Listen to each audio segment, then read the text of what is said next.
ओम नमः शिवाय। हेलो दोस्तों, आज के वीडियो में बताऊंगा देवउठनी एकादशी की पौराणिक कथा। मेरे साथ वीडियो के अंत तक बने रहें। एक राजा के राज्य में सभी लोग एकादशी का व्रत रखते थे। प्रजा तथा नौकर चाकरों से लेकर पशुओं तक को एकादशी के दिन अन्न नहीं दिया जाता था। एक दिन किसी दूसरे राज्य का एक व्यक्ति राजा के पास आकर बोला, महाराज कृपा करके मुझे नौकरी पर रख लें। तब राजा ने उसके सामने एक शर्त रखी कि ठीक है, रख लेते हैं, किंतु रोज तो तुम्हें खाने को सब कुछ मिलेगा, पर एकादशी को अन्न नहीं मिलेगा।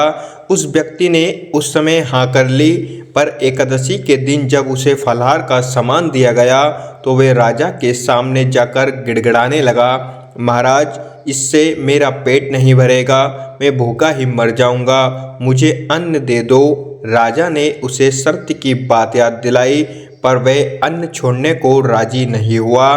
तब राजा ने उसे आटा, दाल, चावल आदि दिए। वह नित्य की तरह नदी पर पहुंचा और स्नान कर भोजन पकाने लगा। जब भोजन बन गया तो वह भगवान को बुलाने लगा, आओ भगवान भोजन तैयार है। उसके बुलाने पर पीताम्बर धारण किए भगवान चतुर्भुज रूप में आ पहुँचे तथा प्रेम से उसके साथ भोजन करने लगे। भोजन आदि करने के बाद अंतर्ध्यान हो गए तथा वे अपने काम पर चला गया। 15 दिन बाद अगली एकादशी को वे राजा से कहने लगा कि महाराज मुझे 2 गुना सामान दीजिए। उस दिन तो मैं भूखा ही रह गया। राजा ने कारण पूछा तो उसने बताया कि हमारे साथ भगवान भी खाते हैं, इसलिए हम दोनों के लिए ये सामान पूरा नहीं होता है। ये सुनकर राजा को बड़ा आश्चर्य हुआ। वह बोला, मैं नहीं मान सकता कि तुम्हारे साथ भगवान खाते हैं। मैं तो इतना व्रत रखता हूँ, पूजा करता हूँ, पर भगवान ने मुझे कभी दर्शन नहीं दिए। राजा की बात सुनकर वे बोला, महाराज यदि विश्वास ना हो तो साथ चलकर देख लें। राजा एक पेड़ के पीछे छिपकर बैठ गया। उस व्यक्ति ने भोजन बनाया तथा भगवान को शाम तक पुकारता रहा, परंतु भगवान ना आए। अंत में उसने कहा, है भगवान यदि आप नहीं आए तो मैं नदी में कूदकर प्राण त्याग दूंगा। लेकिन भगवान नहीं आए। तब वे प्राण त्यागने के उद्देश्य से नदी की तरफ बढ़ा। प्राण त्यागने का उसका दृढ़ इरादा जान शीघ्र ही भगवान ने प्रकट होकर उसे रोक लिया और साथ बैठकर भोजन करने लगे।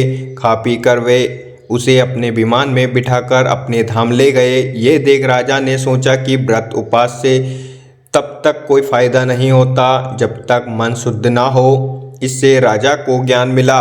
वे भी मन से व्रत उपवास करने लगा और अंत में स्वर्ग को प्राप्त हुआ। इतिरेवा पहली कथा समाप्त होती है। देवउठनी एकादशी की दूसरी कथा। एक राजा था, उसके राज्य में प्रजा सूखी थी। एकादशी को कोई भी अन्न नहीं बेचता था, सभी फलाहार करते थे। एक बार भगवान ने राजा की परीक्षा लेनी चाहिए। भगवान ने एक सुंदरी का रूप धारण किया तथा सड़क पर बैठ गए। तभी राजा उधर से निकला और सुंदरी को देख चकित रह गया। उसने पूछा, है सुंदरी तुम कौन हो और इस तरह यहाँ क्यों बैठी हो? तब सुंदरी स्त्री बने भगवान बोले, मैं निरीक्षिता हूँ, नगर में मेरा कोई जाना पहचाना नहीं है, किससे सहायता मांगूं? राजा उसके रूप पर मोहित हो गया था। वह बोला, तुम मेरे महल में चलकर मेरी रानी बनकर रहो। सुंदरी बोली, मैं तुम्हारी बात मानूंगी, पर तुम्हें राज्य का अधिकार मुझे सौंपना होगा। राज्य पर मेरा पूर्ण अधिकार होगा। मैं जो भी बनाऊंगी तुम्हें खाना होगा। राजा उसके रूप पर मोहित था तथा उसकी सभी शर्तें स्वीकार कर ली। अगले दिन एकादशी थी। रानी ने हुक्म दिया कि बाजारों में अन्य दिनों की तरह अन्न बेचा जाए। उसने घर में मांस, मछली आदि पकवाए तथा परोसकर राजा से खाने के लिए कहा। ये देखकर राजा बोला, रानी आज एकादशी है, मैं तो केवल फलाहार ही करूँगा। अब रानी ने शर्त की याद दिलाई और बोली, या तो खाना खाओ, नहीं तो मैं बड़े राजकुमार का सिर काट दूंगी।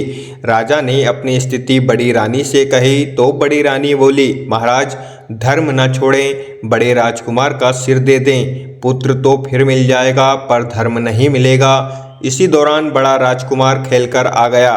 माँ की आंखों में आंसू देखकर वह रोने का कारण पूछने लगा तो माँ ने उसे सारी वस्तु स्थिति बता दी। तब वे बोला, मैं सिर देने के लिए तैयार हूँ, पिताजी के धर्म की रक्षा होगी, जरूर होगी। राजा दुखी मन से राजकुमार का सिर देने को तैयार हुआ तो रानी के रूप से भगवान विष्णु ने प्रकट होकर असली बात बताई। राजन, तुम इस कठिन परीक्षा में पास हुए। भगवान ने प्रसन्न मन से राजा से वर मांगने को कहा तो राजा बोला, आपका दिया सब कुछ है, हमारा उद्धार करें। उसी समय वे एक विमान उतरा। राजा ने अपना राज्य पुत्र को सौंप दिया और विमान में बैठकर परमधाम को चला गया। इतनी रेवा ये कथा समाप्त होती है। तो दोस्तों, अगर आपको वीडियो अच्छी लगी हो तो like share comments and subscribe करना ना भूलें। Thank you so much all of you.